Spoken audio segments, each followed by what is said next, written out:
All right, welcome back again to the Contrarians. We've got a longtime contributor here, Tim Durling, and he's doing some excellent books. And I wanted to talk to him for the show because I want to learn more about Night Ranger. I just feel like I've never really. There you go. There's my copy there. I want to learn more about this band, and I've been reading his excellent new book, "Sing Me Away." He's been doing a panel book, kind of the way I've been doing them, but I've seen a great improvement over the years. Like he's made some decisions here and there on layout, and the panels are getting bigger, the books are getting bigger. It's really interesting what he's doing with this, and I feel like I've learned a lot about Night Ranger from reading the book. And by the way, yeah, just reading about all the great panelists you have in here as well, which is really cool. And you get a great variety of what's going on. So I am learning a lot from reading the book. But and I want to just show it again there, and there you go. I mean, it's a big book. It is 284 pages, right? So Yeah, this, it's the this biggest it's the biggest one yet, for yeah, sure. Yeah. exactly. Yeah. Yeah, and it's beautifully laid out, and you definitely get a lot of different viewpoints on these records, on kind of every song basically, right? So I had one question for Tim related to this book. I wondered if his top 10 Night Ranger has changed at all while doing the book. Like what have you kind of learned? What has pushed anything one way or the other? What interesting concepts you've picked up about Night Ranger from talking to these guys? Because that's what I learn when I do these panel books. I get new ways to look at these records, kind of thing, for myself, which is really cool, right? So yeah, how has your top 10 changed after writing this book? Yes, in my estimation, two albums in particular rose way up for me, and one I'm not really surprised by. Somewhere in California, 2011. That one's generally considered to be the start of a sort of Night Ranger renaissance in terms of them really capturing their sound very well with new material.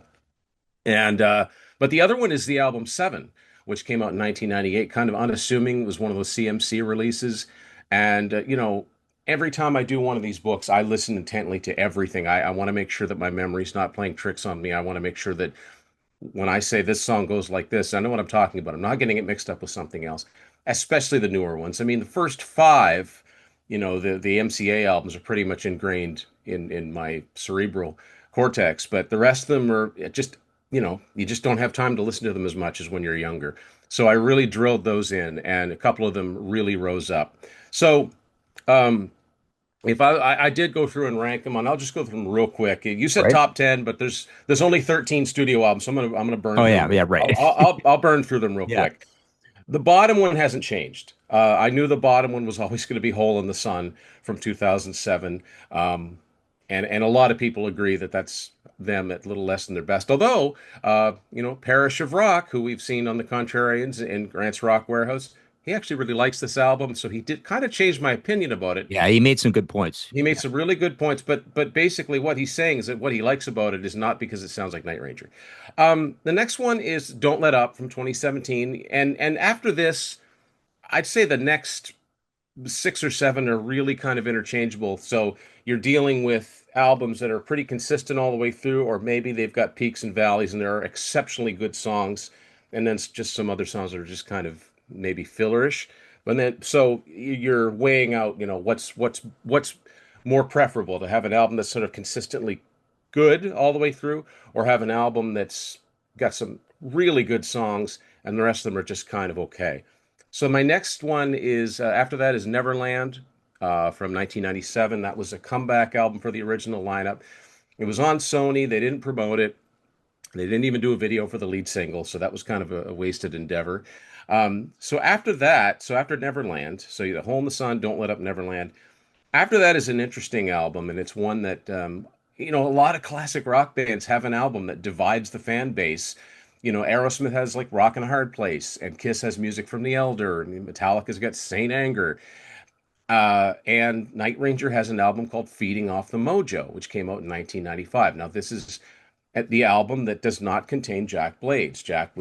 He was doing Damn Yankees, and he was also doing Shaw Blades just with Tommy, the acoustic thing.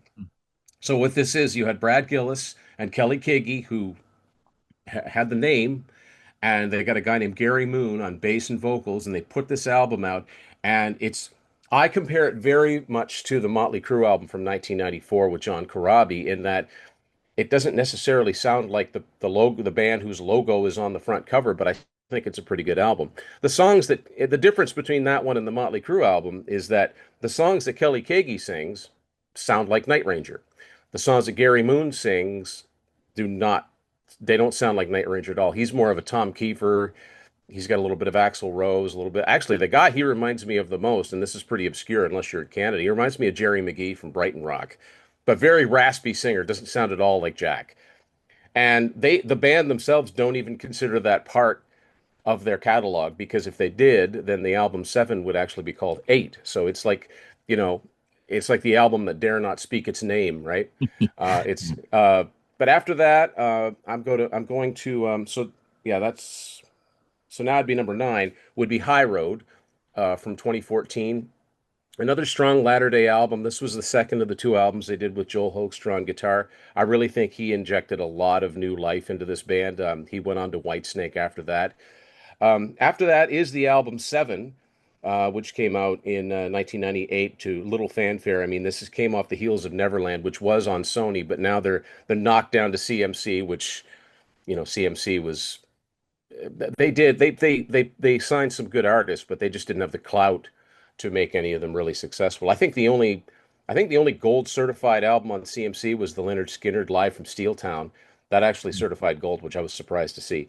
So my number seven would be what is so far the most recent Night Ranger album from 2021, ATBPO. That was a post-COVID album. It was dedicated to their road crew, as per it stands for "and the band played on." And I think it's pretty strong. The latter day albums, you have Jack singing a lot more than Kelly. I know Kelly had some health issues, but Jack sings most of the leads on these songs. At number six, I've got Big Life from 1987. This was like king of the delete bins for a while, even though it did certify gold, but it didn't sell like the previous two. I think it's quite a good album. It's quite melodic. It's very slick. Of course, it's produced by Kevin Elson, and it's got one song that David Foster produced, which is The Secret of My Success, which was the big, they were touting that to be the big soundtrack hit, and it wasn't.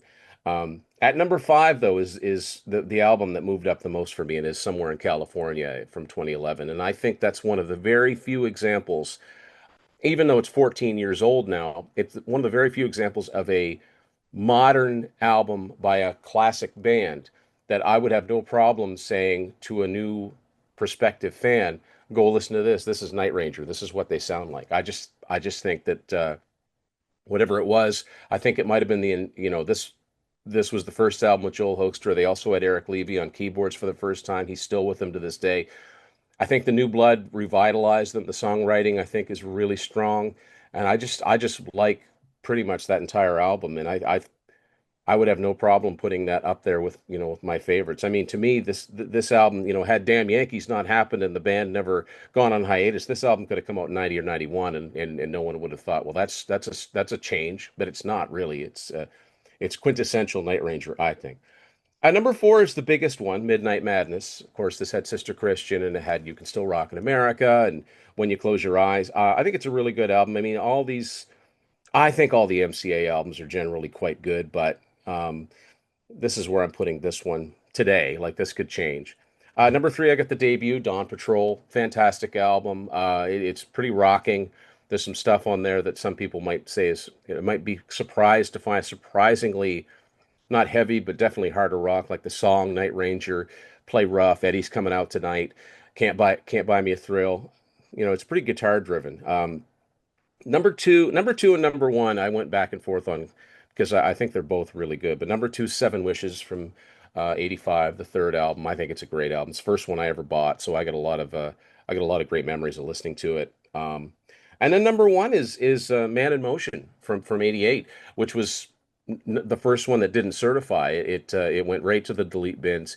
And I think that was MCA. A lot of MCA albums in fall '88 suffered the same fate. Kansas in the Spirit of Things. Um, I think that let me see. Dennis DeYoung had an album that didn't do that came out around the same time. Little River Band. MCA was just kind of cleaning house with the sort of classic rock acts and making way for more like pop and R&B. But Man in Motion is that's the first one that Alan Fitzgerald isn't on, the keyboard player. He left previously. Eventually he would come back, but even though there are keyboards on it, it's pretty guitar driven. It's a pretty good showcase for Brad Gillis and Jeff Watson. I just think the songwriting is really good, and a fun thing to do with the it starts on Big Life, but especially on Man in Motion. It's really easy to imagine some of these songs as Damn Yankees songs because we're only 2 years away from that first Damn Yankees album, and Jack wrote that way anyway. It was always melodic. Damn Yankees might have been a little heavier, but not really. So yeah, that's my frozen in time for today. That's my ranking of the Night Ranger catalog, and Pretty cool. it definitely would have been different than if I'd have done this 10 years ago or so. Love it. Yeah, yeah. Neat. Yeah, yeah. It's an interesting band. I mean, I always include them in that proto hair metal discussion, like what is happening in 81, 82, hair metal starts in 83. And then they're a hair metal adjacent band as we go through hair metal. And it's so much like a band like Loverboy and the same kind Yeah. of thing. They're inventing this thing. And then when this thing takes off, they don't quite they still keep many of their AOR anchors and don't become a hair metal band, yet they move through it and have success through it. So it's kind of interesting watching It's how a they fit. it's an interesting band for sure because I always kind of put them in a there's hard rock bands, we'll say Def Leppard or Mhm. Whitesnake or Rat. There's hard rock bands, right? And then there's Mhm. just rock bands like Mhm. Loverboy, like Foreigner, like April Wine. Um, Night Ranger are somewhere in between. Yeah. They're not, there are songs that rock pretty hard, but they've got the keyboards and they've got a real pop sensibility to everything that they write. Everything they write is really hooky. And what I love about this band too is that, you know, very rarely, especially on those early albums, you don't see outside writers. These guys that's just how they wanted to write. They They are just outside writers. they became, Yeah. especially Jack became a very in-demand Yeah. songwriter, but they just wrote this way, and I think that they influenced a lot of bands that came after them, and they never ever get credit for it. And the other thing that you mentioned, and yeah, they are kind of. I have read in the past that when they first came out, now, I don't have a source for this, but people thought they were Canadian. And that's really interesting because they are sort of plying their trade in this Loverboy, Aldo Nova, Yeah. uh, you know, early Brian Adams kind of thing, right? Um, Yeah. but no, they're definitely from the Bay Area. But and that's another real quick aside. Somebody pointed out to me, so you've done 3 books now in Bay Area because you did Y&T and Sammy Hagar and now Night Rain. I said I didn't plan it that way, but it Yeah, just that's so funny. happens. Yeah. But the other thing about Night Ranger is that I don't understand where that sound comes from because if you look at the past of that band, Jack Blades and Brad Gillis were both in a band called Rubicon. Yeah. And that was a band formed by Sly and the Family Stone. I think he was one of the horn players, Jerry Martini. And they put out 2 albums, I think 78, 79. And I remember like mid 90s finding that first Rubicon album in like a 50 cent box. Yeah. And all I knew is that Jack and Brad were in this band. And I picked up the back cover. Yeah, there they are. And it kind of had a cool cover. It's got like a Minotaur on it. Like it looked like it might have been a hard rock album. And Yeah. then I put it on and it is most definitely that's Yeah. false advertising. That It's was a it's a it's a Peter Criss album. Oh, it was a fake out. Like you and I think you and Pete did an episode on Sea of Tranquility about album cover fake outs. That first Rubicon album is a fake out to the nth Yeah. degree.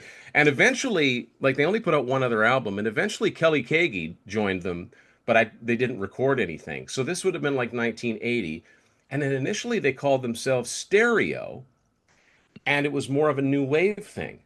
So I really don't know Mm. where the hard rock edge came from. Like, how did they arrive at this sort of fully formed sound? I mean, Dawn Patrol Yeah. for a debut album is incredibly accomplished, but it's a pretty rocking AOR album. Right out of the gates with "Don't Tell Yeah. Me You Love Me." I mean, that would have been a pretty heavy song to hear on the airwaves in 82, 83. Yeah. Even though again, it's hooky, it's poppy, but it's got a drive to it. And it's like, where did that come from? Like there's no heavy background. I mean, the only slightly heavy background is that you had Alan Fitzgerald who uh, played bass on the second Montrose album, Paper Money. But this is a weird case too. he actually ended up in Sammy's band for a while with Bill Church, the guy he replaced in Montrose. So Bill's on bass and Fitz is on keyboards.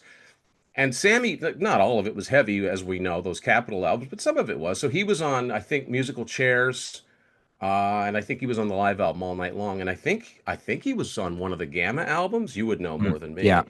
yeah, So that's where the heavy connection comes from. But he's a keyboard player. And they're also a unique band in their configuration because you don't have like a one single front man up front. Your rhythm section are your two singers.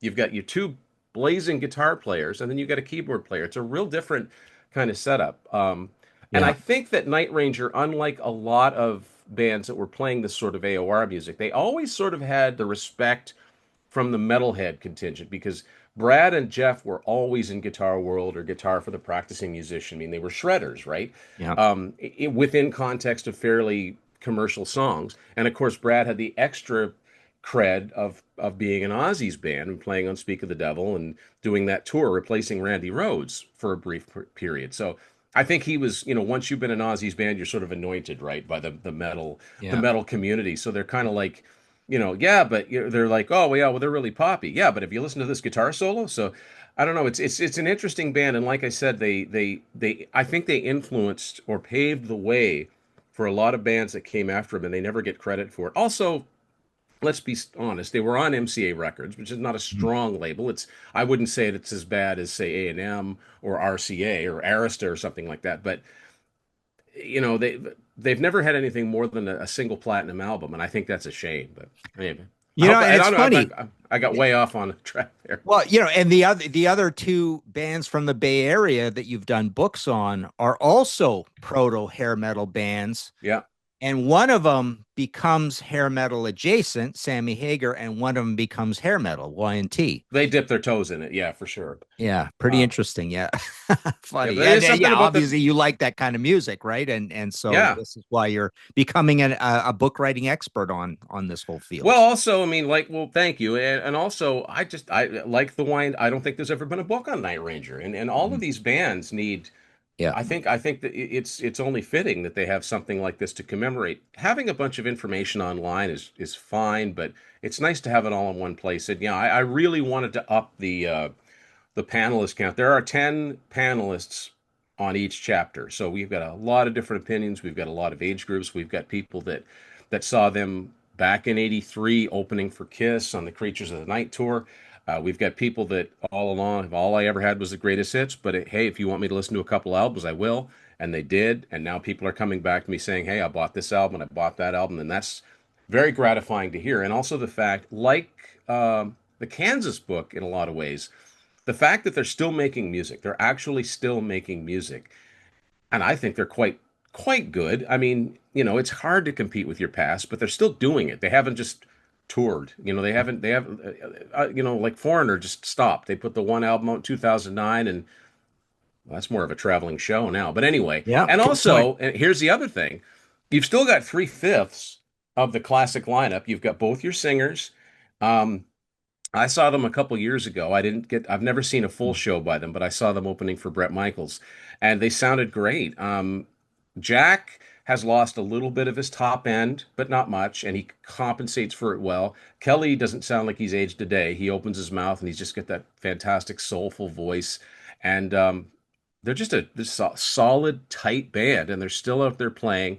I hope they do another album. I don't know. I know that they kind of announced a farewell Japanese tour, and I know a lot of these guys, they're in their 70s or very close to it, and they're winding things down. So, yeah, they should have, all these bands should have books done Very about them. cool. And I think between you and I, we're covering Yeah. covering the gamut. I'll take care of I'll take the melodic stuff and Yeah. Yeah. yeah.